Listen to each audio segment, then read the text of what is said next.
No woke zone. Nem is olyan könnyű ezt a kifejezést magyarra fordítani. Talán a legplastikusabban a józanész szigete fordulat írja le ezt az angol kifejezést. Nem is olyan régen, 20-30 évvel ezelőtt a nyugati világ nagy részére igaz volt az az állítás, hogy a józanész a legfőbb szervező ereje a politikának, az egyéneknek, a családoknak és a vállalkozásoknak. Ma ez az állítás már nem feltétlenül igaz. Persze nem az egész nyugati világ vált woke-ká, különben nem lennénk itt mi, pláne nem ennyien, hanem a woke ideológia vált a nyugaton mainstreammé. A woke ráadásul nem valami, hanem valaminek, illetve sok mindennek a hiánya.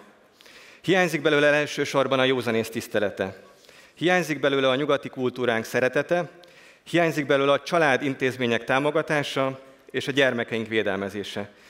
Ezek adták, és ma is ezek adják a nyugati civilizációnk alapjait. A woke világ a civilizációnk alapjai ellen indított támadást. Támadják hitünket, zsidó-keresztény kulturális gyökereinket, támadják családjainkat, és támadják közös történelmünket. Mindig is voltak nyugatgyűlölő nyugatiak, de hosszú ideig ezek a kaviár kommunisták csak saját dolgozószobáikban írták le őrült gondolataikat, amiket aztán saját, senki által nem olvasott folyóirataikban publikálták egymásnak. De ez most sajnos megváltozott. Ma a woke ideológia lobbistái ott vannak mindenhol. Elérték, hogy magukat nőnek gondoló férfiak együtt sportolhassanak valódi nőkkel. Elérték, hogy a női ruhába öltözött elítélt férfi bűnözők női börtönökbe vonulhassanak. Sőt, elérték azt is, hogy óvodáinkban, iskoláinkban drag queenek és egyéb személyiségzavarral küzdő előadó művészek léphessenek fel, megtámadva ezzel a legvédtelenebbeket, a saját gyermekeinket. És az egyik legnagyobb bűne a nyugati woke lobbynak az volt, hogy a nyugatiakat és a nem nyugatiakat egyaránt kiábrándította a nyugatból.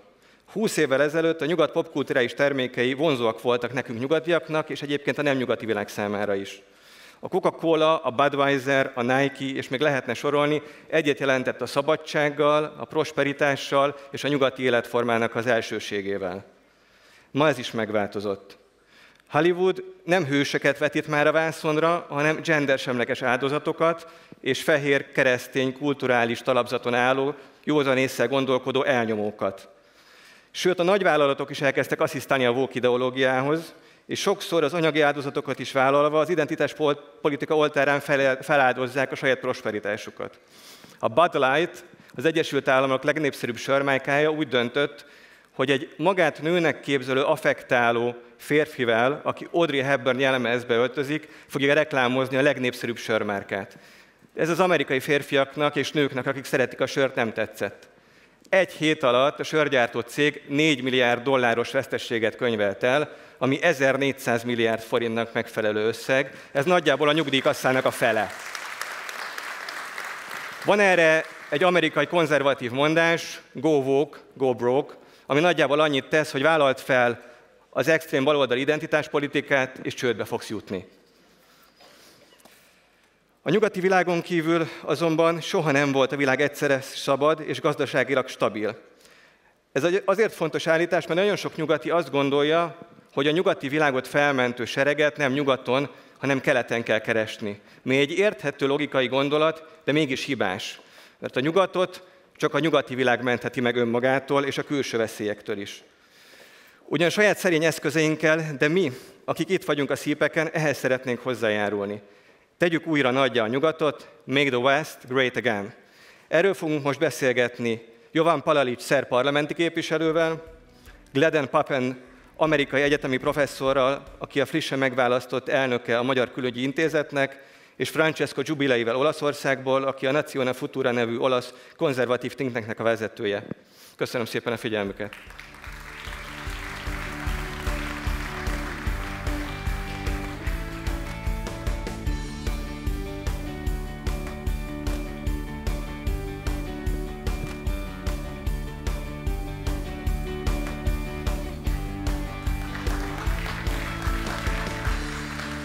Hey, thank you. Thank you.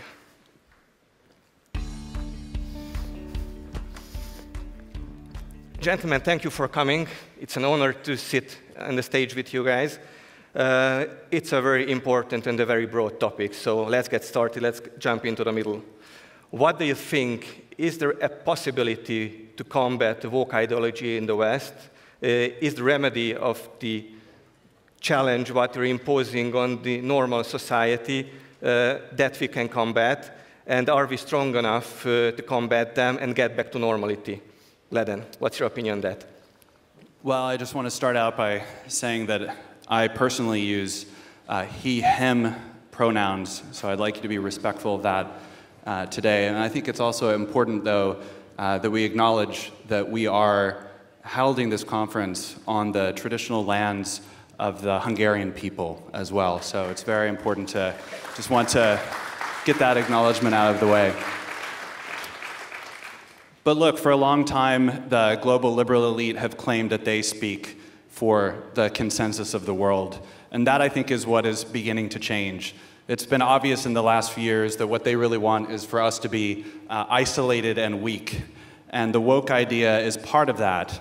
They make everyone have an identity which cannot relate to anyone else. Everyone has their unique gender identity, and they have lost any way of connecting us. So actually, conservatives have human nature on their side. We have a consensus around that, and we should have confidence that over time, that human nature will eventually reassert itself.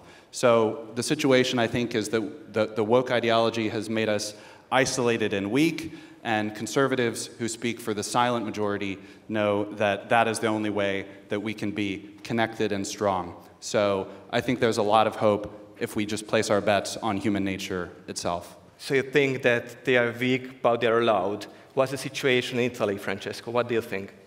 First of all, thank you very much for your invitation, and congratulations for organizing this important conference for the second year in CPAC, and congratulations to the Center for Fundamental Rights and to all the Hungarian friends and people.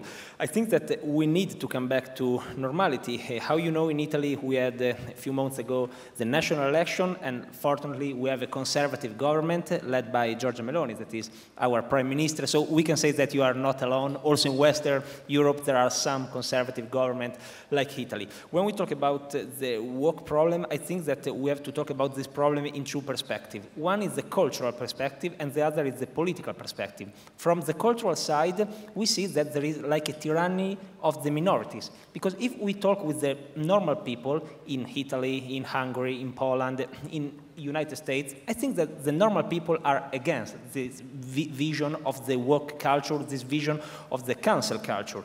And there is a minority that is quite an influential minority, is a political minority, is also, we can define it as an establishment that want to change our life, want to change our values, want to change our tradition. I don't know if some one of you see what is happening in the European Parliament in these days. They decided to do a painting exhibition of the LGBT Christ. So the same European Union, which says that we can't talk about our Christian roots, that says that we can't be linked with our Catholic and Christian tradition, they do inside the European Parliament a blasphemy exhibition of paintings with the Jesus Christ LGBT. And probably, to make another example, you see the new series by Netflix of Cleopatra. They decide to do Cleopatra black, and also the Egyptian people say this is against our identity. So on one side, we have to fight from a cultural side.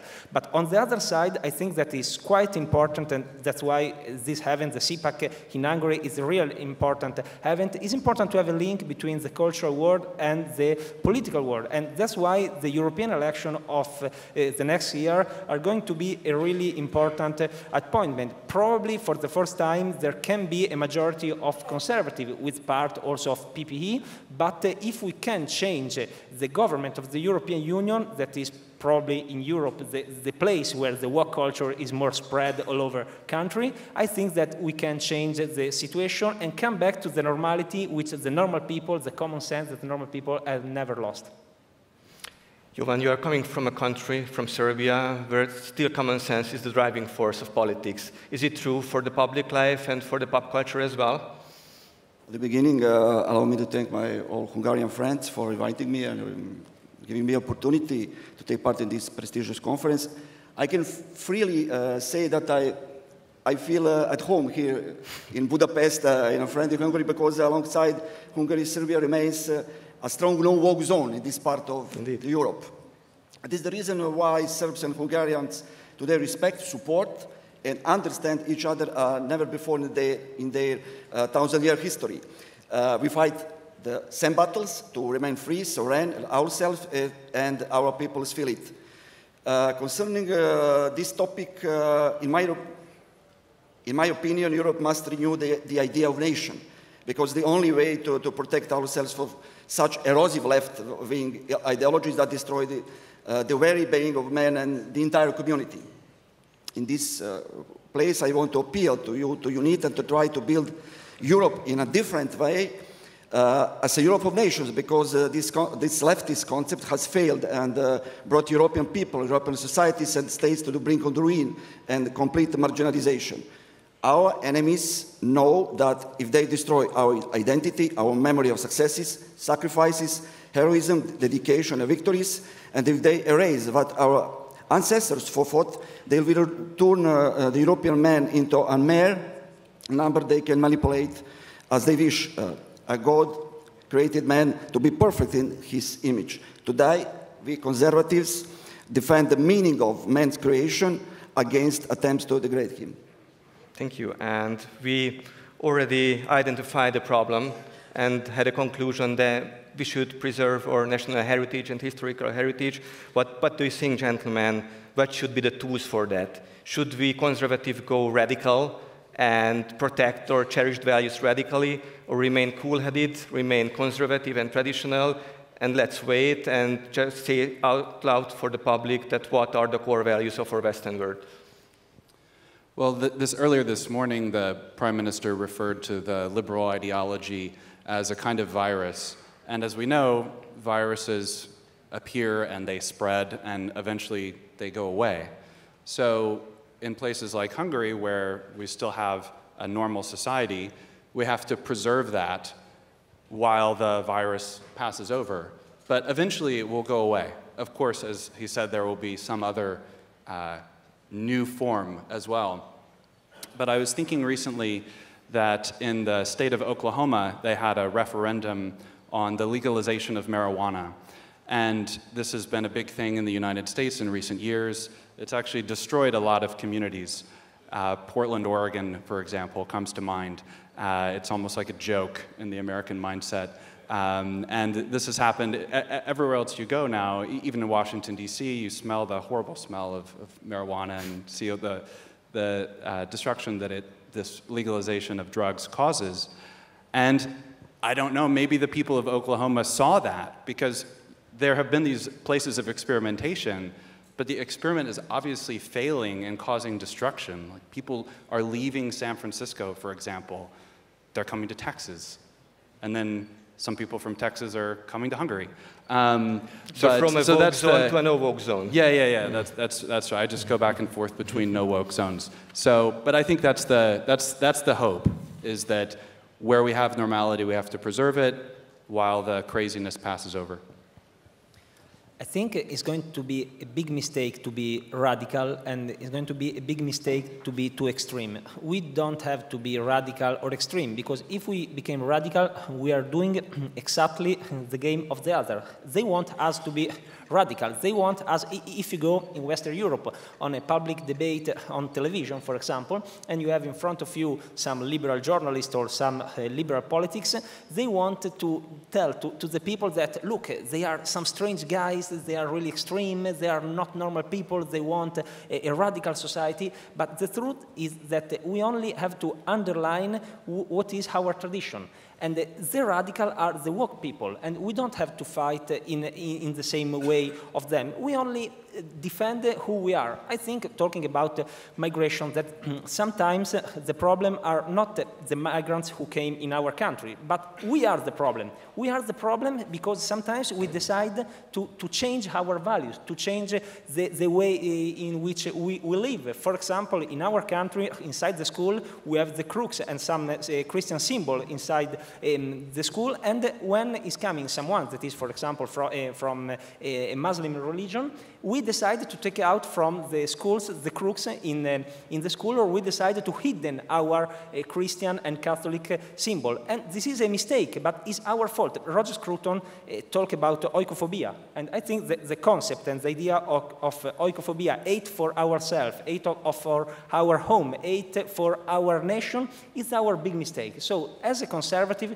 if we decide to maintain which are our traditions, if we decide to maintain the values which build our nation, but which build Europe, we have to say in this event, I think, that the conservatives are not against Europe. Look here, there are many people from many different countries all over Western, but also from different countries in Europe, and we are friends, we collaborate each other. So it's a fake that the conservatives are against Europe, but of course we are against this European Union. And the European Union is a political concept. Europe is a cultural, is an historic concept. So we want to underline our European values, but we don't like the politics made by this European Union. I think this is the difference, but to fight against the European Union, to fight against the cancel culture, to fight against the woke culture, we don't have to be radical, because we are doing something good for them. What's your opinion? How should we fight against them? Concerning radical attacks, radical campaign, in my country, in Serbia, we bear witnesses to an aggressive campaign of Brussels and its leftist followers, aiming to reverse, totally reverse of hierarchy of values. But they failed. They failed to impose gay marriage, same-sex adoption, and gender legislation on Serbs. I spoke against it myself in Serbian parliament, strongly opposing such a proposal. But what is the cause of their failure? I would like to stress the importance of national identity, the importance of Christianity, and the church in our nation. The long historical duration of the nation, the roots of its bond to the church, the importance of family in war victories, and the building of the state absolutely influenced our readiness to defend these fundamental values at all costs. Millions of sacrifices for the nation and great faiths in the construction and the defense of the state today inspire a young generation who don't remember the communist culture, cancel culture, and who know that they are Serb. It's very important to share our common values, strengthen our faith, and strengthen our collaboration on all levels. Thank you. For a long period of time, progressives, liberals made a product, LGBT rights, gender propaganda for adults. But in recent years, they have decided to come after our children. And this is the main issue in the West currently. What do you think, gentlemen? What could be the joint platform where we can defend our children, and how should we defend them from this very aggressive propaganda, which are already in our kindergartens, in our schools, and in all over the public media? Well, at least in the United States, we have to restore the sovereignty of the people over against the educational deep state, because that's basically what there is. And we've seen this happen recently in Florida, where Governor Ron DeSantis has attempted to bring the publicly funded educational institutions of the state in line with the actual values of the people of Florida. So for too long, those apparatuses have had complete carte blanche to do what they want. I think during the COVID pandemic, when children were at home, the Zoom camera on the classroom, like you could see what was happening in the classroom, and a lot of parents said, what the heck is going on? This is crazy stuff in here. But we haven't completed the next step. We haven't restored that sovereignty over the educational process. So there are examples of places where it is happening, and we have to follow those and pursue them further. Of course, they decide to start from the children, from the young generation, because they understand that the young generation are the future. And I think that the society is made by two pillars. One pillar is the school, the other pillar is the family. And in 1968, with the Cultural Revolution, what happened? It happened that they're going to attack the principle of authority. So the authority of the parents on one way and the authority of the professor on the other way. And so the liberal decided to enter in the school and decide to enter in the university. I can be a bit boring because every time that I go abroad, I quote Gramsci. But I think that it's a must read for a conservative. Every one of us must read Antonio Gramsci, and every one of us must know the idea and the concept of the cultural hegemony. Because if we understand the idea of Gramsci and if we understand the idea of the cultural hegemony, we can understand how the left, we can understand how the liberal want to change the society. And if we read Gramsci, we understand that the school, we understand that the university is the place where is made the power. Why the American campus or some liberal university or in Western Europe are the place where the work culture is stronger? Because from the university exit the people, the elite, the establishment, who want to decide how the world is going to be in the next years. So I think that we have to start to underline that when we talk about the children, when we talk about a child, we can't talk about politics. The ideology must stay outside from school. The ideology must stay outside from the children. We can't talk about the idea of the gender to a child that is 7 years old or 10 years old.